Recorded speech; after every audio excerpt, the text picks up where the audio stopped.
শুভ সকাল বন্ধুরা, চলে এলাম আরেকটি নতুন ব্লগ নিয়ে। দেখো তাহলে চলো স্টার্ট করছি। আজ হচ্ছে রবিবার। তোমরা সবাই কেমন আছো? আশা করছি সবাই খুব খুব ভালো আছো, আর আমরাও সবাই ভালো আছি। আর এখন বাজে সকাল 8টা। আমি উঠে পড়েছি, সকালে আরও আগে উঠে পড়েছি। উঠে একটু বসেছিলাম ঘরেই, তারপর ছেলেদের ডেকে তুললাম, ওরা উঠে পড়েছে। বড় ছেলের আছে তোমার 9:30টার সময় ওর কোচিং ক্লাস আছে, ও যাবে পড়তে, তাই ওকেও বললাম তুই উঠে পড়। সানডে মানে বুঝতেই পারছো, ভেবেছিল আর একটু ঘুমাবে বড় ছেলে, কিন্তু ওর ক্লাসটা 9:30টার সময় হয়, তাই উঠতে চাইছিল না। বলছিল মা ওই একটা দিন তাও মানে পড়াশোনা থেকে মানে বিরতি নেই, কিন্তু কি করবে, পড়তে তো হবেই। তাই বললাম না, চলে যাও, অ্যাবসেন্ট করে লাভ নেই। তাই উঠে পড়েছে, ও ঠাকুমার ঘরে বসে আছে। আর ছোট ছেলে ব্যাস নিয়ে একবার এই ঘর ও ঘর করছে। আর দেখো সকালে আমি চলে এলাম, আগে গ্যাসটা পরিষ্কার করে নিলাম, তারপরে রোজকার মতনই একটু গরম জল করে নিলাম। আর হচ্ছে এখনও মাসি আসেনি, একটু পরেই হয়তো চলে আসবে। আমি দুটো ঘরই, শাশুড়ি ঘর আমার ঘর, ডাইনিংটা ঝাড় দিয়ে দিয়েছি। আর মাসি এসে একটু ঝাড় দিয়ে আবার পুছে নেবে, আর যে কটা বাসন আছে সেগুলি মেজে ফেলবে। শাশুড়ি যাবে এখন স্নানে, এখনও যায়নি, যাবে। আর আমি গরম জলটা খেয়ে তারপরে আসছি। দেখো মাসি এসে গেছে, আর শাশুড়ি যাচ্ছে স্নান করতে, আর মাসি ঘর টর মোছা হয়ে গেছে, এখন বাসনগুলি মেজে ফেলছে। আর বড় ছেলে যাবে এখন কোচিং ক্লাসে, আমাকে বলছে মা আমাকে একটু চা করে দাও। তা আমি আবার বললাম দাঁড়া, দাঁতটা ব্রাশ করে নিই, আমি এখনও স্নান করিনি, শাশুড়ি স্নান করে বেরালেই তারপরে আমি যাব। তা ওকে, ও এখন দাঁত ব্রাশ করছে, আমি ব্রাশটা করে ওকে একটু চা করে দেবো। আর ছোট ছেলেকে একটু ছাতু দেবো। ও বায়না ধরেছে, ওর দাদা যেই বলেছে আমাকে একটু চা করে দাও, ও বায়না করছে আমাকেও তাহলে একটু চা দাও। এবার ওকে তো তোমাদের বলেছি, ওকে মাঝে সাঝে চা দিই, সব সময় দিই না। আসলে ও একটু আধটু দিতে দিতে ওরও যেন অভ্যাস হয়ে যাচ্ছে, এবার চাইছে আমাকেও দাও। তাই বলছি না তোমাকে দেবো না, তুমি ছাতু খাও। তাই বড় ছেলের জন্য একটু চা করে দিয়ে যাচ্ছি, কারণ ও একটু পরেই বেরিয়ে যাবে পড়তে, তাই ওকে একটু চাটা করে তারপর স্নান করতে যাব। আর ছোট ছেলেকে বসিয়ে দিয়েছি ওর ঠাকুমার ঘরে একটু পড়তে, কারণ ওর আবার কাল এক্সাম আছে, কাল থেকে স্টার্ট। তাই ওকে বললাম তুই আমার ঘরে বসে পড়, আর ওর বাবা এই ঘরে, আমাদের ঘরে ওর বাবা শুয়ে আছে, এখনও উঠিনি। আমি ভাবলাম থাক, তোমার উঠুক, পরে উঠবে, আজকে রবিবার তাই একটু দেরি করেই উঠছে। আর ডাকিনি, আমি ভাবলাম একটু ঘুমাক। আর এদিকে আমি দেখো ছেলের চাটা হয়ে গেছে, আর ছোট ছেলের জন্য একটু ছাতু রেখেছি, ওই ছাতু গুলে একটু ওকে খাইয়ে দেবো।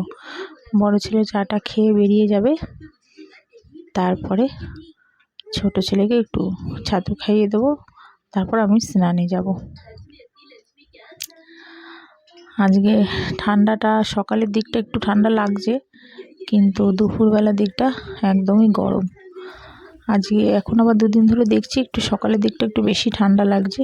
মনে হয় যতক্ষণ না সরস্বতী পুজো মানে না যাবে ততদিন একটু ঠান্ডাটা থেকেই যাবে।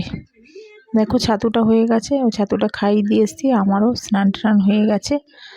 স্নান টান হয়ে যাওয়ার পরে আমি চাটা খেয়ে, সেটা তোমাদের সঙ্গে দেখানো হয়নি, চা খাওয়াও হয়ে গেছে। এবার ভাবলাম একটু বোতলগুলি ধুয়ে নিই। বোতলগুলি আমি এক সপ্তাহ বাদে বাদেই বোতলগুলি পরিষ্কার করি, সেগুলি আর তোমাদের সঙ্গে শেয়ার করা হয় না। এখানে কয়েকটা বোতল আছে, আরও রয়েছে, ও ঠাকুমা ছেলেরাও জল টল খায়, সেগুলোও রয়েছে। তাই এগুলি একটু বেশি ব্যবহার হয় বলে এগুলি তোমার এক সপ্তাহ বাদে বাদে এগুলি একটু ধুয়ে ফেলি, 3-4টে বোতল।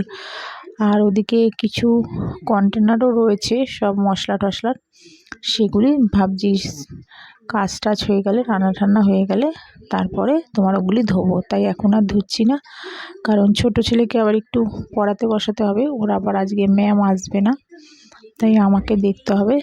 তাই রান্নাটা শাশুড়িকে বললাম আমি কিছুটা করব আর তুমি কিছুটা করে নিও, কারণ ওকে যদি পড়াতে না বসাই, তোমাদের জানিয়েছি ও কী করে, ও ধরো পড়তে বসালাম ওকে, আমি এদিকে রান্না করছি আর ও এদিকে একবার এই ঘর, একবার ওর ঠাকুমার ঘর, একবার আমার ঘরেই করবে। আর 14 বার আমাকে বলবে মা পড়া হয়ে গেছে, আমাকে ধরো, পড়া হয়ে গেছে ধরো, কিন্তু সেরকম পড়া একদমই করে না। আমি যতক্ষণ না সামনে বসবো ততক্ষণও পড়া মানে ঠিক মতন হয় না। তাই একটু টাইম ওকে না দিলেও হবে না। তাই ভাবছি আজকে একটু অল্প কিছু করব, তারপরে শাশুড়ি করবে। দেখো একটুখানি পনির করে রাখছি, ছোট ছেলে কদিন ধরেই বলছে মা একটু পনির করো, তাই ভাবলাম আজকে একটু পনির করে রাখি, একটু বিকালবেলা ওদের যাই হোক একটু করে দেবো, এটা দিয়ে পনির দিয়ে খেয়ে নেবে। তাই বিকেলের দিকটা পড়াতে বসালে তখন আর এসব রান্নাবান্নায় থাকলে ওর পড়াটা হবে না, তাই ভাবলাম সকালের দিকটাই করে রেখে দিই। তা পনিরগুলি তোমার আগের দিন রাতে কিনে নিয়ে এসেছিলাম। তা পনিরটা দেখো ফ্রিজ থেকে বের করেই আমি একটু রেখেছিলাম, কিছুক্ষণ রেখে তোমার সিদ্ধ করিনি, পনিরটা একটু পিস পিস করে কেটে রেখেছিলাম। এবার তোমার এবার ভাজি, দেখো নুন হলুদ মেখে রেখেছিলাম, পনিরটা তোমার এবার দিয়ে দিলাম, দেখো ভাজা ভাজা হয়ে গেছে। আর একটু নিয়ে নিয়েছিলাম টক দই, টক দইটা একটু ফেটিয়ে রেখেছি। আর একটু কাজু বাদাম নিয়েছি, কাজু বাদাম আমি বেশিরভাগই বেটে দিই, কিন্তু আজকে আর ভাবছি বেটে দেবো না, কাজু বাদামটা আগে ভিজিয়ে রেখেছিলাম। আর এখন তোমার দেখো একটুখানি আদা আর একটু তোমার একটা লঙ্কা দিয়ে দিয়েছি। ছোটো ছেলে এখন ঝাল খেতে পারে, নাহলে আগে আগে যখন করতাম আমি লঙ্কাটা দিতাম না, কিন্তু এখন দেখি ও ঝাল খেতে পারে, তাই একটা লঙ্কা দিয়েছি, বেশি দিইনি। আর একটু টমেটোর সস দিয়ে দিয়েছিলাম, আর কাজু বাদাম উপর দিয়ে দিয়েছি, একটু নুন হলুদ মিষ্টি, সেরকম মানে খুব একটা যে অনেক মশলাপাতি দেওয়া বা কিছু দিইনি। আর তোমার এই দিয়েই পনিরটা করে নিয়েছিলাম। পনিরটা ভালোই হয়েছিল খেতে, বড় ছেলে বললো মা খুব ভালো হয়েছে। ওরা পনিরটা খুব ভালোই খায়। আর লাস্টে নামানোর সময় দিয়ে দিয়েছিলাম একটু তোমার গরম মশলা। দেখো কালারটাও কত সুন্দর এসছে।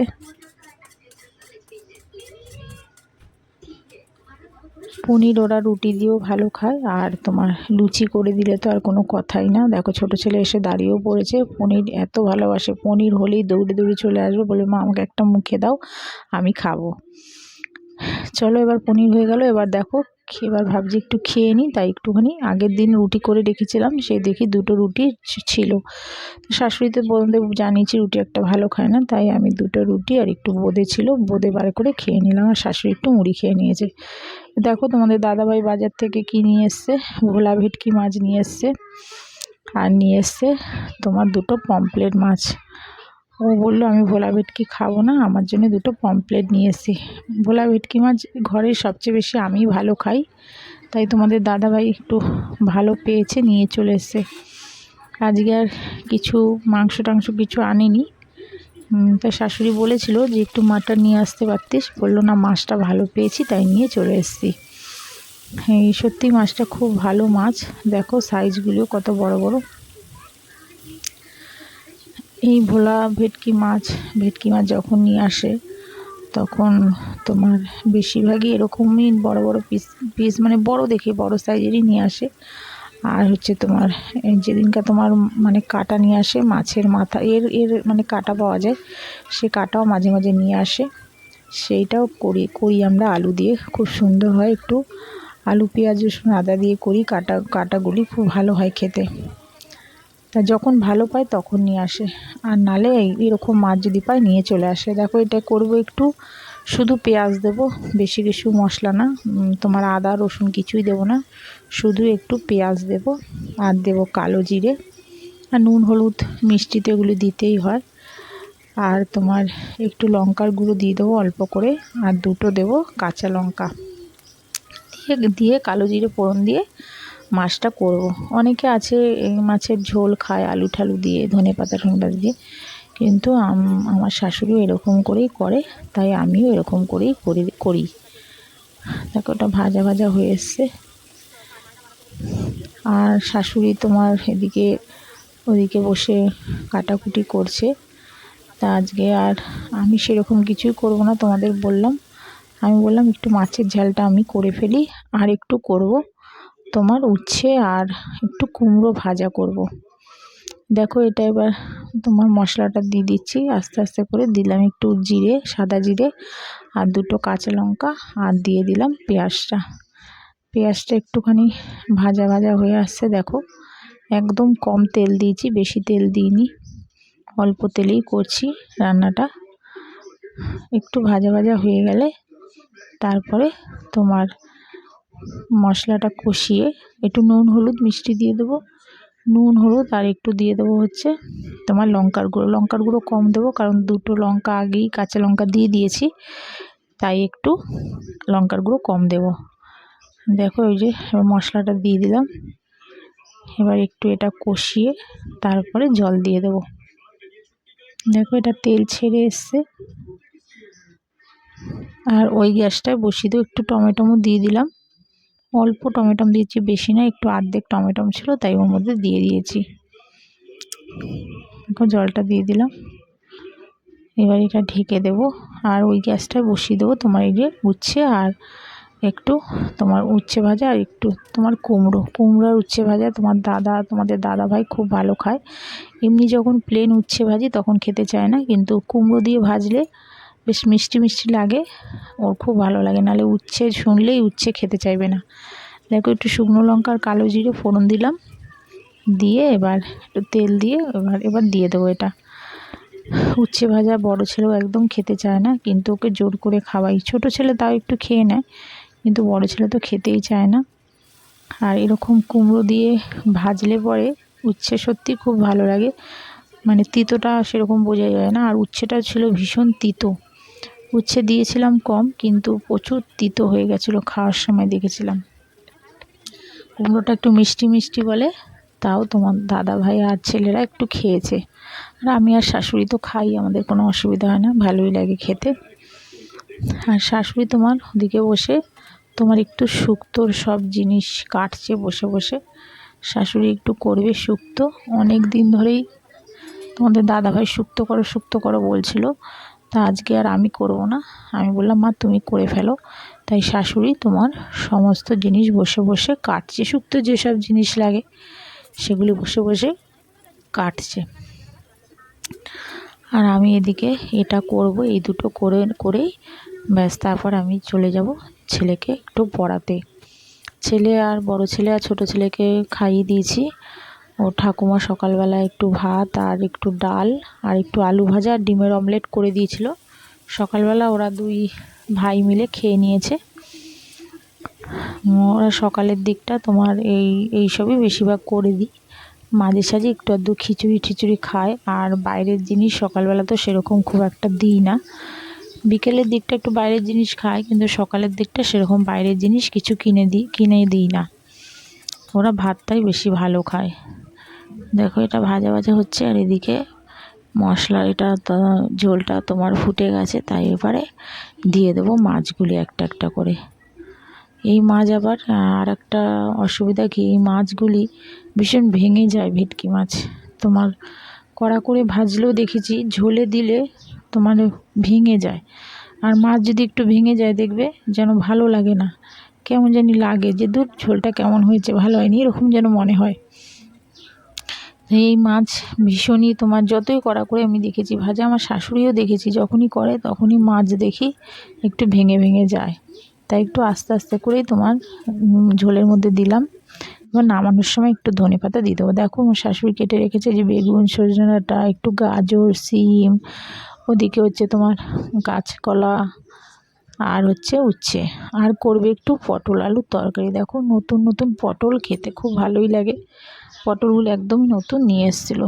দেখো এবার সব রান্নাবান্না হয়ে গেছে, তোমাদের সেগুলি আস্তে আস্তে করে মানে আমি যেগুলি করেছি সেগুলি শেয়ার করছি। উচ্ছে ভেজেছি, একটু আলু ভেজেছিলাম, আর হচ্ছে মাছের ঝালটা করেছি। আর শাশুড়ি ওদিকে শুক্তো করবে, উনি সেগুলি করছে। আমি ভাবলাম দুটো আবার কেচে নিই, ছেলেকে আবার একটু পড়িয়ে মানে একটু লেখা টেখা দিয়ে এলাম, দিয়ে এসে আবার এখানেও কাজ করছি, নাহলে কাজ করতে করতে দেরি হয়ে যাবে। তাই ওকে আবার কিছুটা পড়িয়ে একটু লেখা দিয়ে আবার চলে এলাম কটা কাচতে। কয়েকটা কাচা ছিল, বেশি কাচা ছিল না আজকে, তাই তোমার অল্প কিছুই কাচা বের করেছি। জানি এখন কাচতে টাচতে গেলে অনেকটা সময় লেগে যাবে, তার জন্যে অল্প একটুই আজকে কেচেছি, খুব একটা বেশি কাচা ধোয়া করিনি। তা চলো এবারে খাওয়া দাওয়ার পরে আবার তোমাদের সঙ্গে দেখা হচ্ছে। দেখো খাওয়া দাওয়া হয়ে গেছে, এইবারে ছেলে আর আমি দেখো বিছনায় এসছি। এবার ওকে বলছি একটু শো, কারণ আবার তোকে সন্ধ্যাবেলা একটু পড়তে হবে, আর ও শোবে না। দেখো এবার একটুখানি শুয়ে ঠুয়ে তারপরে চলে এলাম আবার কিচেনে। এবার একটু করছি তোমার ওই সেদিন করেছিলাম তোমার কড়াইশুঁটির কচুরি, বললাম না তোমাদের পুরটা একটু ছিল, সেই পুরটার সঙ্গে আর একটু পুর মিশিয়ে একবারে করে ফেলছি আবার একটু কড়াইশুঁটির কচুরি। ছোট ছেলে বড় ছেলে সেবার খুব ভালো খেয়েছে, বলে মা আবার একটু করো। ভাবলাম একটু যখন ফ্রিজে রয়েছে তাহলে আর একটু বানিয়ে করে নিই, তাই সকালবেলার দিকটাই পুরটা করে রেখেছিলাম, আর একটু অল্প করেছি বেশি না, করে রেখেছিলাম। আর এখন তোমার তাড়াতাড়ি করে এগুলি আবার বানাচ্ছি। এখনও পড়তে বসেনি, এখন বাজে হচ্ছে তোমার পুরো 6টা বাজে। এখন আমি ভাবলাম আগে তাড়াতাড়ি এগুলি করে নিই, করে ঠোরে তারপরে ওকে খাইয়ে তারপরে পড়তে বসাবো। তাই আজকে আর বেশিক্ষণ শুইনি, আজকে একটুখানি বসে একটু রেস্ট নিয়ে তারপরে আবার চলে এসেছি। আর ওদিকে শাশুড়ি শুয়ে আছে ঘুমোচ্ছে, আর আমি এদিকে তোমার এইগুলি আগে পুরগুলি আগে ভরে নিচ্ছি সব কটার, তারপরে তোমার কড়াইটা তারপরে বসাবো গ্যাসে। তাই ভাবছি আগে করে নিই, তারপরে আস্তে আস্তে করে লুচিগুলি ভাজবো। ছেলে আবার এসছে দেখতে যে হয়ে গেছে নাকি, ও 14বার এসে এসে বলছে যে মা হয়ে গেছে হয়ে গেছে। ও খেতে খুব ভালোবাসে কড়াইশুঁটির কচুরি, লুচিটাও অত ভালো খায় না, কিন্তু কড়াইশুঁটির কচুরি করে দিলে খুব ভালো খায়। বড় ছেলে আবার লুচি খুব ভালো খায়। দেখো এবার সব কটা হয়ে গেছে, এবার তোমার বসিয়ে দিয়েছি কড়াইটা। এবারে আস্তে আস্তে বেলে দেখো ভাজছি। লুচিগুলি খুব সুন্দর ফুলেছে, মানে এতটা মানে সুন্দর হয়েছে, নরম হয়েছে, মানে ভাবতে পারিনি যে এতটা সুন্দর হবে। এর আগেরবার যখন করলাম তখন অতটাও মানে তোমার নরম হয়নি, আর অতটাও ভালো হয়নি, হয়েছে মানে মোটামুটি। কিন্তু এবারের মানে কড়াইশুঁটির কচুরিটা সত্যি খুব ভালো হয়েছিল, শাশুড়িও খেয়ে বলেছে খুব ভালো হয়েছে, আর ছেলেরা তো বলেছেই ভালো। আর তোমাদের দাদাভাই সেরকম একটা খায় না কচুরি টচুরি। দেখো কি বড় বড়ভাবে দেখো হয়েছে, আর কি ফুলছে দেখো, এরকমভাবে সব কটাই কড়াইশুঁটির কচুরি সব কটাই ফুলেছিল খুব। যখনই দিচ্ছি কড়াইতে আর এরকম দেখবে কচুরি এরকম লুচি ভাজলে এরকম ফুললে পরে কত ভালো লাগে, নিজেদেরও যেন ভালো লাগে যে খুব সুন্দর হবে বা সুন্দর হচ্ছে, এরকম নিজে মনে হয়। দেখো এইবারে ছেলে এসে দাঁড়িয়ে পড়েছে, মা আমাকে এবার দিয়ে দাও। তাই ভাবলাম ওকে একটু দিয়ে দিই আগে, তারপরে আবার আস্তে আস্তে ভাজবো। কারণ বড় ছেলে তোমার খেলতে গেছে, এখনও আসেনি। ও 6টা 6:30টার পরেই খেলে ঠেলে একটু আসে, সামনেই মাঠে এখানে খেলে। এবার দেখো ছোট ছেলেকে দিয়ে দিচ্ছি, ও দাঁড়িয়ে আছে সামনে, ওকে দিয়ে দিচ্ছি, ও একটু খেয়ে নিক, তারপরে ওর দাদাকে দিয়ে দেব।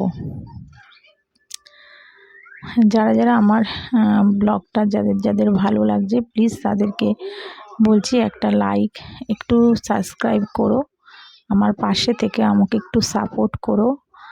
আর আমার ব্লগটা মানে দেখার সময় মানে যাদের একটু যে কোনো জিনিস ভালো লাগছে তারা একটু কমেন্ট করে জানিও। আর দেখো হয়ে গেছে, এবারে দেখো সব হয়ে গেছে। এবার ছোট ছেলেও বড় ছেলেও এসে গেছে, এবার ওকেও দিয়ে দিলাম কচুরিটা, ওকেও দিয়ে দিচ্ছি। দেখো পনির দিয়ে ও খেয়ে নিল, আর অনেক বাসনপত্র রয়ে গেছে, এবার এগুলি মাজবো। চলো আমার ব্লগটা এখানে শেষ করলাম, তোমরা সবাই ভালো